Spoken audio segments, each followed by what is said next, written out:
Welcome to KXAN News Today. Here are your Thursday morning headlines. Austin City Council meeting this morning. It's going to talk about requirements for air conditioning in apartments and homes, as well as firefighter staffing, among other things. That meeting kicks off at 10. A person died after swimming in Lake LBJ. Austin Public Health says it's related to a brain-eating amoeba. Health experts say infections like this are rare, but can happen when water goes up the nose. It says the risk is made worse by the extreme heat. Austin's homeless strategy officer resigning. Several city council members confirming that to KXAN. Diana Gray was tasked with coordinating between more than a dozen city departments involved in the response to homelessness. She started that job in January of 2021. And the state has a new plan for Austin ISD's special education program. Thanks for joining us. I'm Tom Miller. Good morning. I'm Sally Hernandez. After months of back and forth, the Texas Education Agency might not take as much control over AISD as originally recommended. KXAN's Brianna Hollis explains what we know so far as the school board prepares to talk about the plan today. And we have committed significant time and resources to better serve our students. A promise to do better for special education in Austin's public schools. We know the breadth, depth, and seriousness of the challenges facing our special education program. The primary challenge at play, a backlog of evaluations for students with disabilities. A TEA report uncovered AISD sometimes waited 9 months to complete those evaluations. State law allows districts a month and a half. That's really the gateway into special education services for students with disabilities.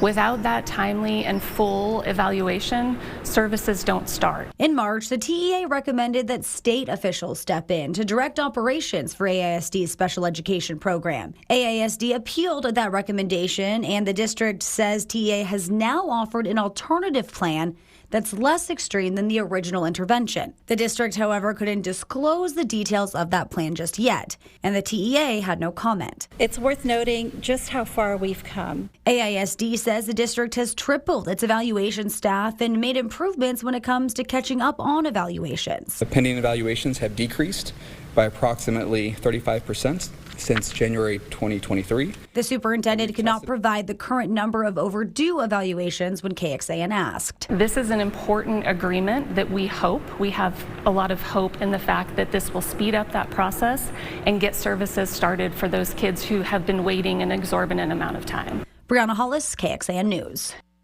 Board members have to vote on whether to accept TEA's new plan by September 29th. Here's how we got here. The advocacy group Disability Rights Texas filed a lawsuit against Austin ISD in 2021. That group alleging about 800 students were waiting on delayed initial evaluations. Says another 1,600 were waiting on delayed 3-year evaluations. Those evaluations are needed to identify students with disabilities and children who need additional support or services. Last December, the group asked the TEA to investigate the district, made a similar request 2 years ago. In the past, the district told us that the pandemic was challenging because it prefers to do these evaluations in person. The district also lost teachers as well as some of its specialists needed for these evaluations. Well, Idalia, no longer a hurricane. It has now weakened to a tropical storm after roaring ashore as a major hurricane in the Big Bend region of Florida. This happened yesterday morning. What you're looking at here is damage and flooding from across portions of Florida. Tropical storm Idalia now moving northeast, but still a force to be reckoned with, threatening the coastal areas of the Carolinas with intense winds, flooding, and even possible tornadoes this morning. Idalia expected to continue tracking northeast offshore North Carolina later on today, but we still have those flash flood warnings up for portions of North Carolina as we speak. Let me bring it back a little closer to home. A live look outside from our Whittlesey Landscape Supplies weather camera there. Round Rock looks good, moving smoothly on I-35, mainly clear up top. Temperature wise, we're sitting in the 70s across most areas right now. 72 in Bastrop, 79 up in Cameron, 73 for Georgetown, 78 here in Austin. These temperatures just a smidge warmer than what we had yesterday in most spots, up by 4 degrees here in the city. We will see, technically speaking, a warming trend, if you will, this afternoon, but it's only 1 to 2 degrees, so we can handle it. Still puts us in the low 100s, forecast high 102. Underneath that, mainly sunny sky today. Not expecting anything in the way of rain. We do have one alert in play, and that is an air quality alert. Unhealthy for some as far as that air quality goes today because of ozone. We've got an ozone action day in play this afternoon. We'll talk a little bit about what that means and how you could do your part. A steady heat into September here. Over your Labor Day weekend, temperatures will stay hot as we continue to rack up those low 100-degree days. More on that coming up in your First Warning forecast. This morning, police are still looking for the person who fired shots into a jewelry store inside Lakeline Mall. Austin police tell us they responded to a call shortly after 7 last night. Details are limited, but police say whoever fired those shots took off. There are no reports of any injuries. Police also need help finding a driver they say hit a man walking 2 dogs. APD sharing this video. Clearly, it's hard to make out what exactly happened here, but this is near Brody Lane and William Cannon Drive. Officers saying a man who was on Paisano Trail a little after midnight was walking. Investigators say the driver of a possibly gold or beige 4-door sedan hit him. The driver kept going, and police say the victim is still in the hospital, might not make it. For those listening on the podcast, you can watch this video on KXAN.com on our homepage. What a deputy medical examiner had to say during the 6th Street mass shooting trial. And we're looking at what Travis County is doing to combat overdoses as a new drug in our area is starting to worry county leaders. Good morning, everyone. On this Thursday, August the 31st, wrapping up the month as we head into September. A live look at the camera we have over at the Whittlesey Landscape in Round Rock. Good morning to you in Round Rock. Back here in Travis County, a medical examiner, a deputy, took the stand in the 2021 6th Street mass shooting trial. DeAndre White is accused of killing 25-year-old Doug Cantor and injuring more than a dozen others. White has pleaded not guilty. Yesterday, the Travis County medical examiner described Cantor's gunshot wounds.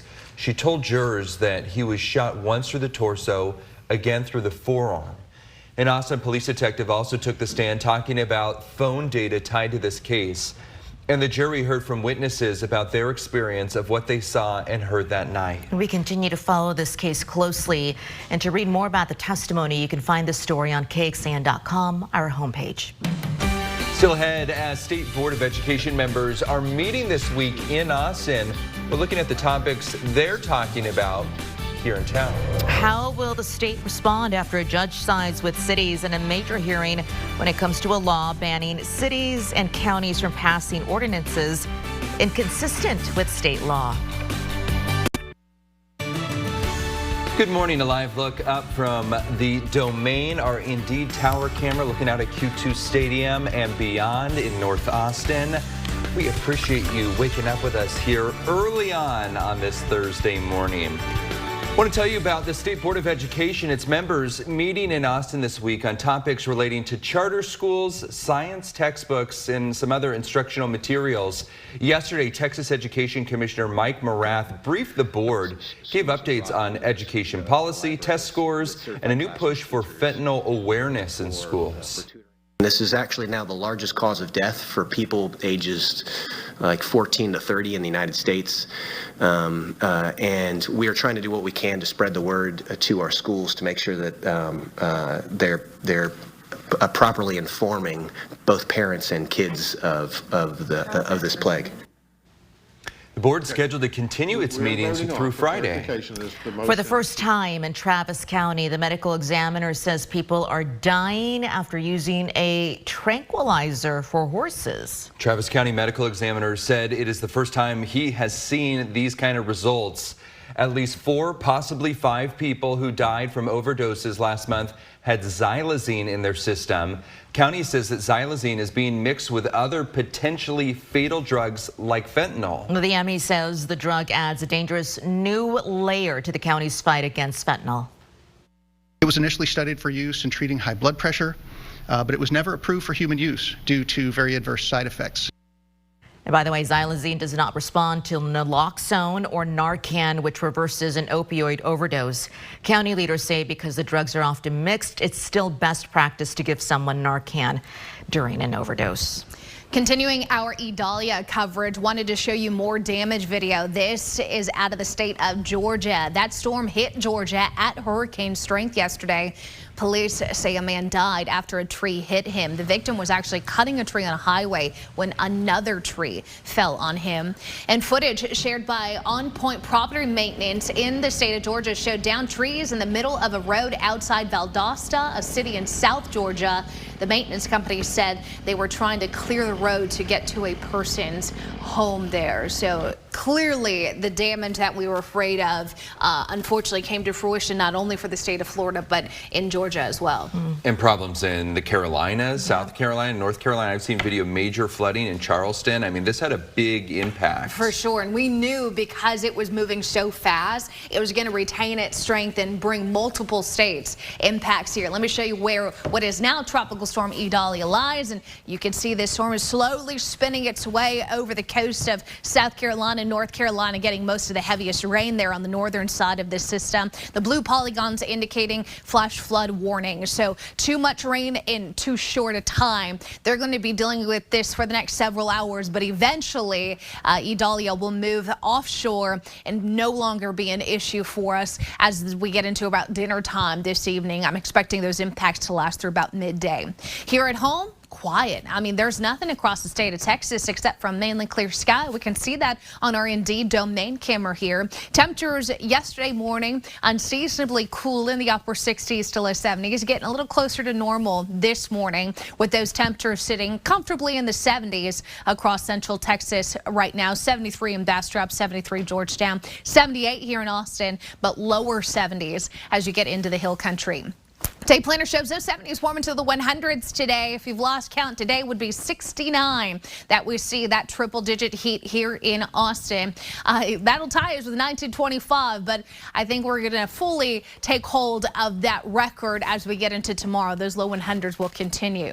Something to note, because the weather pattern, we have elevated ground level ozone, which may be unhealthy for some sensitive groups today. We can all do our part by reducing our emissions, kind of carpooling, walking our kids to school instead of driving the car when possible, filling up the gas tank later on after the sunset, things like that to reduce emissions. So it's not that we're polluting today any more than any other day, but it's just the weather pattern with the sinking air and all that sunshine. We might run into some trouble with that ozone. Wildfire danger is very high today. That's a 4 out of 5 in all counties. You'll notice our humidity is going to be on the low side today. It increases heading into early next week, and the temperatures will stay pretty hot. So looking ahead towards your Labor Day weekend, we're going to see the temperature stay at about 102, 103 in the afternoon. The overnight lows get a touch warmer here heading into the weekend as well with that increase in humidity. But I'm not expecting anything in the way of major rain chances. That 10% you see Tuesday, Wednesday of next week, that's primarily for our eastern counties with a little bit of a sea breeze. So right now that 7-day forecast is showing pretty much mainly dry skies for the majority of us from now through middle of the week, and the temperatures hot in the afternoon, warm in the morning. Kristen, thank you. Senate Majority Leader Mitch McConnell appeared to freeze while answering questions from reporters. Again, it's the second time this has happened. He froze during a news conference on Capitol Hill last month, but this time it happened in his home state of Kentucky. The 81-year-old had just finished a nearly 20-minute speech in a forum and was answering questions from reporters yesterday. When asked about running for re-election, McConnell froze up, running for re-election, not speaking for more than 30 seconds, including when that aide that you heard there tried to help him, repeating the question to the senator. Re-election in 2026. That's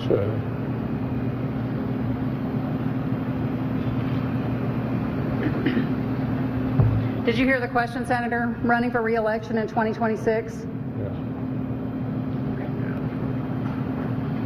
All right, I'm sorry, you all. We're going to need a minute. Senator McConnell went on to answer questions before he was escorted away. It's really alarming to watch that. A little more than a week after the Texas Department of Transportation announced final approval of its I-35 downtown project, a lawsuit already brewing against the planned expansion. Austin grassroots organization Rethink I-35 announced it would file a lawsuit against TxDOT later this year.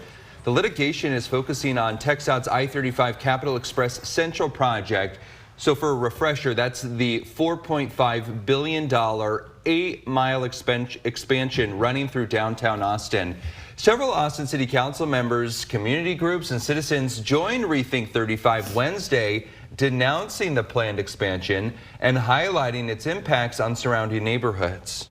It's really going to take all of us, and luckily we have the pages of history to draw from. This has been done before, we can do it again. In a statement, a TxDOT spokesperson said the state agency does not comment on pending or threatened litigation. A new state law goes into effect tomorrow, and it allows school districts to replace counselors with chaplains. The state senator from the Galveston area who authored the bill says this is a way to, quote, put God's presence into schools. But it's getting pushback, a lot of it, including from several prominent religious leaders. A letter signed by 100 Texas chaplains from many different faiths worry that it could violate the separation of church and state and the religious freedoms of students and parents. Another concern is the law doesn't make it clear who qualifies to be a chaplain.